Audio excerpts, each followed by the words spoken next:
அவங்க பிள்ளைகளுக்கு எதிரில் கெட்ட வார்த்தை பேசுறது, பிள்ளைகளுக்கு எதிரில் குடிக்கிறது, பிள்ளைகளுக்கு எதிரில் சண்டை போடுறது, இதை பார்த்து பார்த்து அதை அவன் கற்றுக்கொண்டு அவன் தூரமா இருக்கிற நண்பர்களோடு சேர்ந்து அவனும் குடிகாரனா போயிட்டான், அவனும் சாராயம் குடிக்கிறவனா போயிட்டான், அவனும் பீடி பிடிக்கிறவனா போயிட்டான். அதனால தான் வசனம் சொல்லுகிறது, துன்மார்க்கனுடைய எந்த பாதையில் நீ நடக்க கூடாது, பரியாசக்கார உட்கார இடத்துல உட்கார கூடாது அப்படின்னு சொல்லுது.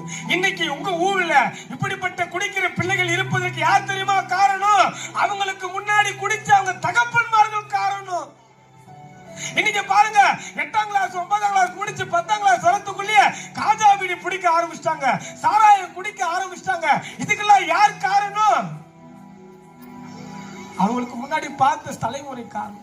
இன்னைக்கு இந்த ஜபத்துல உட்கார்ந்து இருக்கிற இந்த காணொலியை பார்த்து கொண்டிருக்கிற அன்பு பிரியமான சிறு குழந்தையே, பார்த்து கொண்டிருக்கிற பெரியவர்களே, தகப்பன்மார்களே, இந்த சத்தத்தை கேட்டுக் கொண்டிருக்கிற இந்த கிராம வாசிகளே, நீங்கள் செய்த தவறை உன் பின் தலைமுறை செய்யாதபடிக்கு இந்த தலைமுறைக்கு முன்பாக நீ எந்த பாவ பழக்கத்தையும் செய்து விடாதே. பார்த்து கொண்டிருக்கிற சின்ன